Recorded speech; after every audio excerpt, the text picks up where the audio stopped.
Who's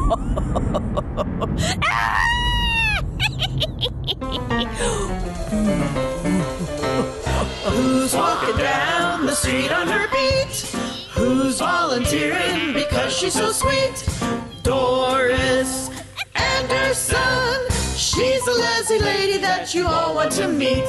She's sexy, she's sapphic, she's Doris Anderson, and she's in heat.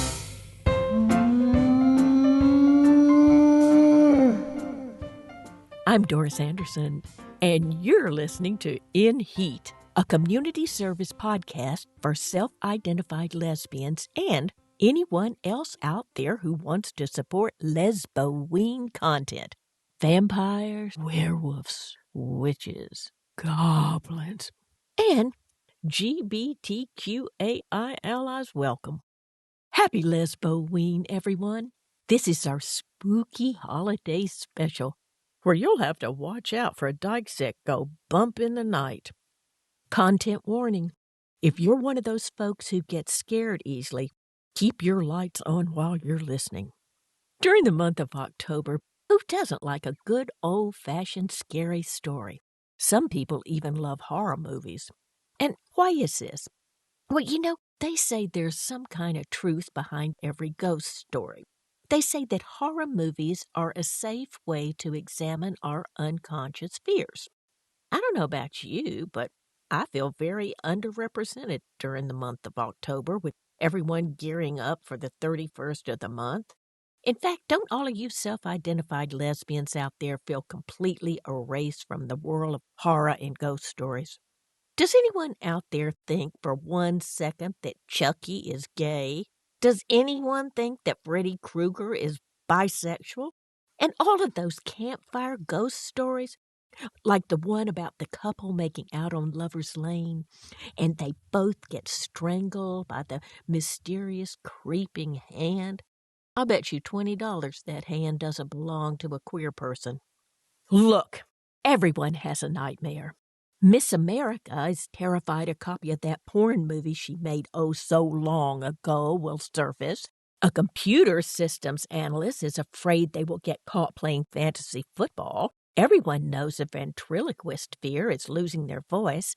But all of these things are so heteronormative. I know it's not an unconscious fear of mine that some axe murderer will burst through the door and chop me up while I'm wearing my best thong and having sex with some teenage boy. I know it's not an unconscious fear of mine that I'll accidentally marry a man and then get pregnant, and then give birth in the back of a burnt-out convenience store to a zombie baby because just hours before my water broke, I was bitten by a zombie. What are lesbians afraid of? Look, these are the kinds of nightmares that lesbians have. Lesbians are afraid that someone will T-bone their Volvo while they're driving to the WNBA playoffs.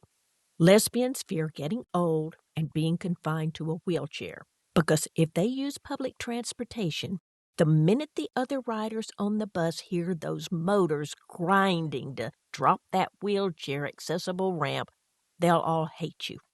Lesbians are terrified they're going to run into their ex with her new girlfriend while they are still single. In fact, one of my listeners, Susie, not her real name, wrote to me how she just broke up with her girlfriend of 20 years, and she confessed that she's afraid of being alone for the rest of her life.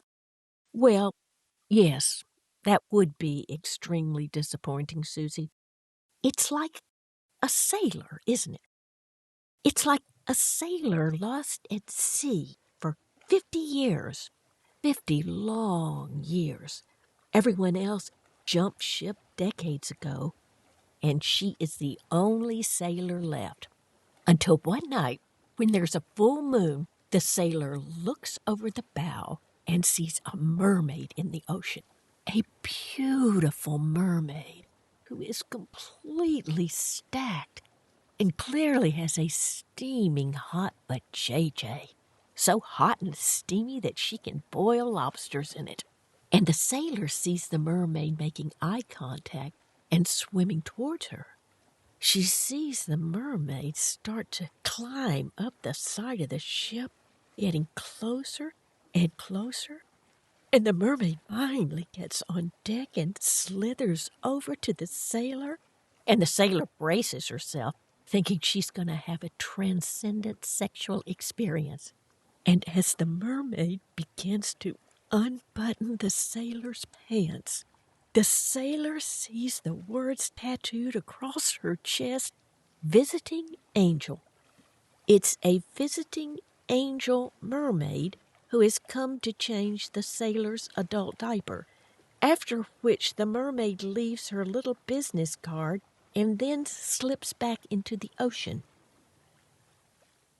Susie, that was an interpretive response to address your deepest fear. And now for a good old-fashioned campfire ghost story. Here goes. A high school student named Joni was a member of the Gay Straight Alliance, which is how she landed her first babysitting gig, when someone in that group told her about a lesbian couple who were wealthy gallery owners and were looking for a babysitter. After an intense phone interview, Joni was hired to watch their 2 children while the couple went out for their weekly date night. As Joni entered the solar panel postmodern house, she was impressed with their small wind farm located in their enormous backyard. She thought the windmills looked pretty as they turned in the moonlight. Inside the stark white cavernous living room, she was surprised by the many sculptures. They actually did look like real vaginas, and she had to touch the marble breast to assure herself they weren't real. After she put the kids to bed, Charlie and Bobby, who both had the same sperm donor from the most exclusive sperm bank which only carried sperm of Mensa members, she went to watch TV in the upstairs bedroom. The parents asked that she watch TV in their bedroom because it was on the same floor as the kids' bedroom, and the children had been having nightmares recently. As she settled down to watch TV, she noticed in the corner of the bedroom a life-sized clown statue. It was creepy, she thought. Didn't seem to fit the style of their other artwork.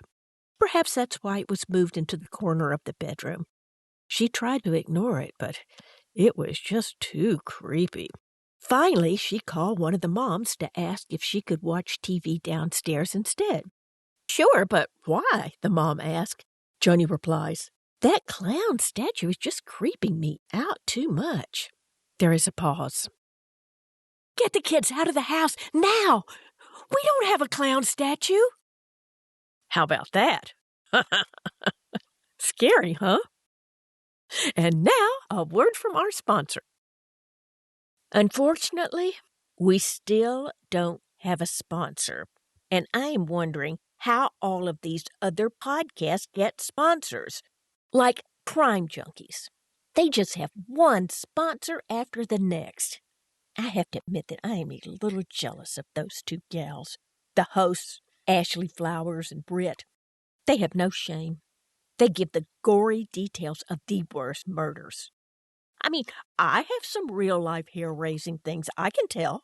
Like, I used to live in this old apartment building, and I thought, by golly, I bet there's some antiques in that basement. But God, it looked like no one had been down there for decades because the door had 5 rusty locks on it, and there was this foul smell lingering around it. And I was telling one of my more spiritual friends about how I suspected there were probably some forgotten antiques in the basement I'd love to get my hands on, and I bet I could finally get on the Antique Roadshow. And my friend said, why don't you go look to see if there are any antiques down there? And then my spiritual friend shared this positive affirmation with me. She said, never be afraid to explore the unknown, because that is where the secrets lie. Then she wrote it on a Post-it note and stuck it to the mirror on my bathroom medicine cabinet. So I thought that was that. So the next morning when I woke up, what was one of the first things I saw? That note. Never be afraid of the unknown, because that is where the secrets lie.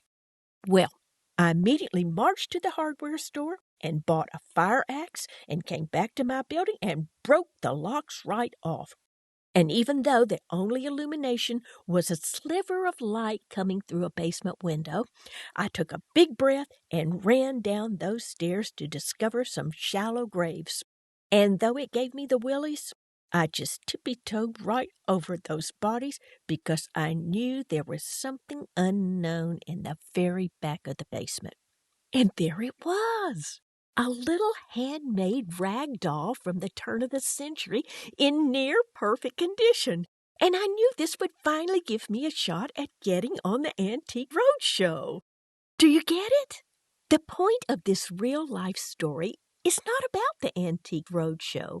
It's about a bunch of shallow graves. Here's a hint. It was in the 1970s in a 6th-floor walk-up below 14th Street on the east side in New York City. Now, sponsors, can you imagine how many millions of crime junkies are going to download this podcast so they can solve this crime? Think about it. And that's been a word from our not sponsor. And now, back to our program. Here's a slasher story for all you lesbians out there who are tired of seeing hetero horrors. This is a story of Wicked Woods terror, a Sapphic Slasher story. Part 1. There was a group of girls from the local high school who decided to go on a one-night camping trip.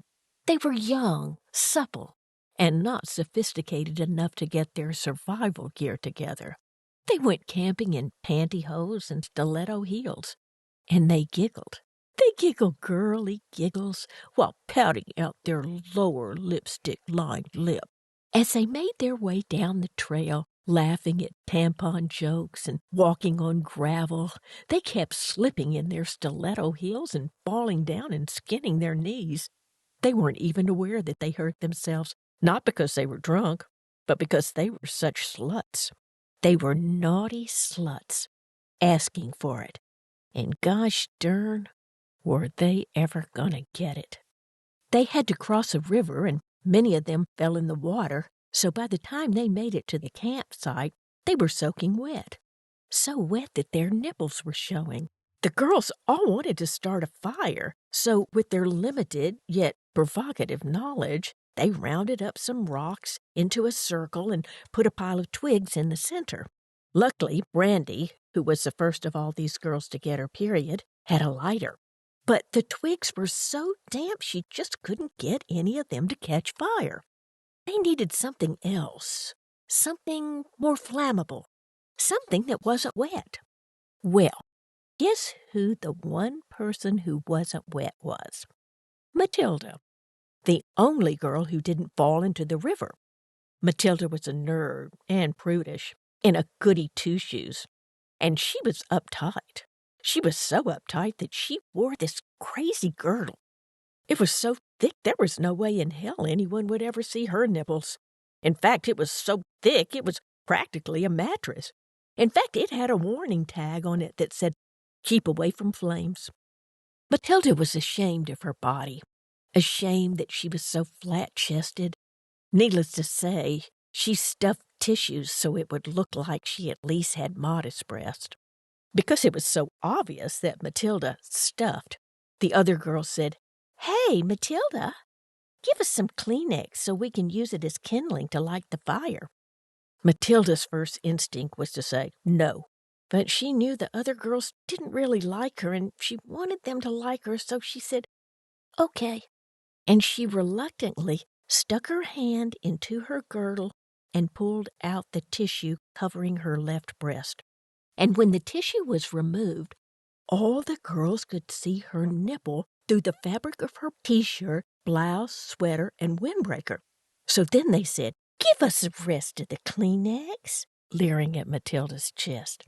And Matilda pulled out the rest of the Kleenex and wondered, is this it? Is tonight the night where one of those orgies she had heard about would take place? And would she get to be part of it? By the looks on those other girls' faces, the answer was yes. The giggling gang of girls lit the Kleenex on fire and dropped it on the pile of twigs that went up like a flash. A flashback. Matilda had a flashback. A flashback to the time she was in 4th grade, and it was Halloween. So, of course, all the kids wore their costumes to school for the Halloween party. Matilda went to the party dressed as a sailor. And several other children asked her, "Are you a girl or a boy?" And Matilda thought, "They can't recognize me in this costume." But then it slowly dawned on Matilda what her classmates had been waiting to ask her all year long. But Halloween made it seem like it was an innocent question. What they really wanted to ask was, "Are you a lesbian?" And in Matilda's heart of hearts, she knew she was a lesbian.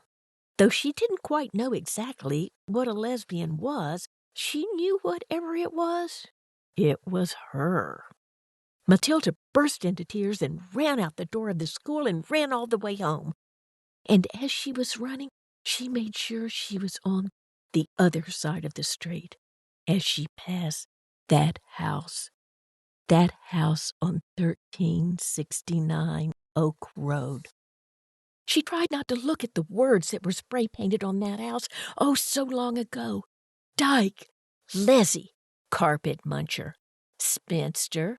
And even though she wasn't looking, she could see these words from her peripheral vision, and it made her eyes sting.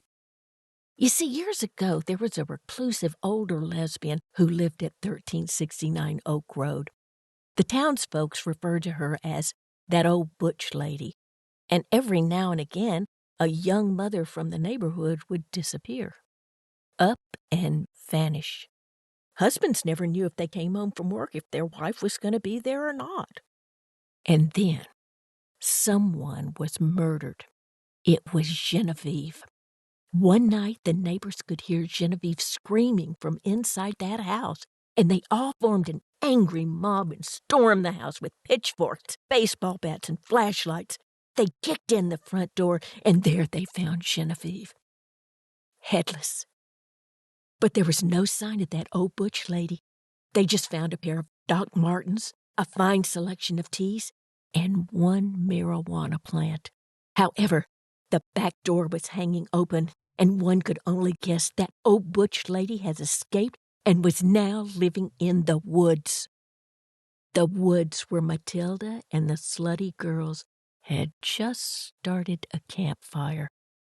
Someone pulled out half a pint of whiskey and was passing it around. It's getting dark," Matilda warned. "Want to play strip poker?" asked one of the slutty girls. Their eyes were wild because they knew Matilda didn't know how to play poker, and once they got a look at her nipples, they weren't going to take no as an answer. Plus, they had to get started soon because it was going to take many hands of poker just to even get down to Matilda's girdle. As the cards were being dealt, it slowly dawned on Matilda that they were in the very spot where every Halloween since that old butch lady disappeared, a dead body was found. In a panic, Matilda pulled her daytimer out of her knapsack and frantically flipped through it. Today was October 31st. She had lost all sense of time due to her excitement of being asked to join these girls. Hey, everyone, it's Halloween," Matilda could barely say loud enough to be heard. "We know," said Brandy. "That's why we're here, to party." But every Halloween someone is murdered here," Matilda stuttered. "Oh, that's just an urban legend," said Cassandra. "Don't be such a baby." Matilda was shocked Cassandra said that, since she was, after all, the daughter of the late headless Genevieve. But your mom," Matilda started to say. "Shut up. I don't want to talk about that, Matilda. Are you going to show us your tits or not?" Matilda was about to answer when a great horned owl swooped over the campsite. All the girls screamed, and then they all sighed with relief and had a good laugh. Matilda was so relieved and so giddy, she unzipped her windbreaker, when suddenly From out of nowhere appeared the old butch lady. And boy, she was really old by now. So old, she could barely pull the starter handle on her chainsaw.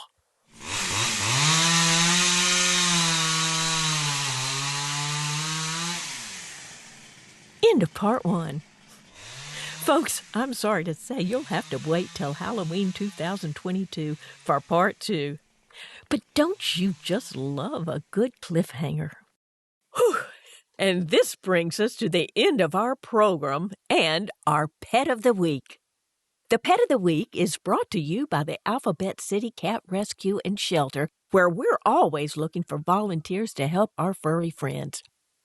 Because Lezboween is upon us, I would like to spotlight a cat named Wampus. Wampus is a 15-pound beautiful silver and black American short-hair cat.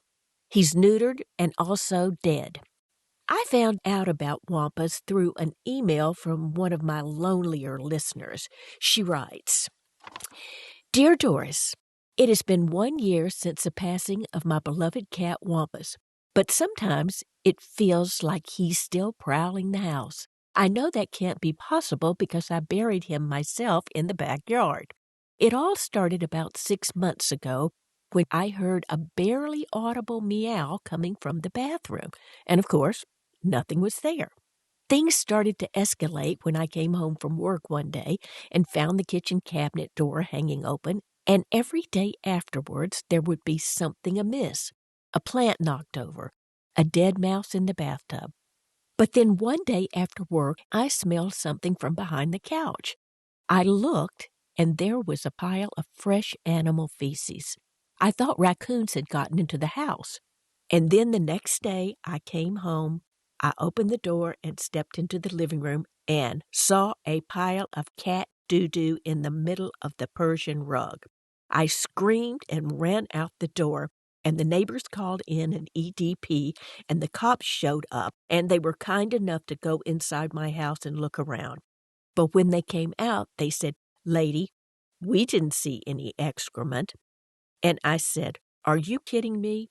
And I ran inside, and it was gone. Is there such a thing as ghost poo? Is Wampus, my sweet Wampus, haunting my house? Doris, can you please help me? Sincerely, Celeste."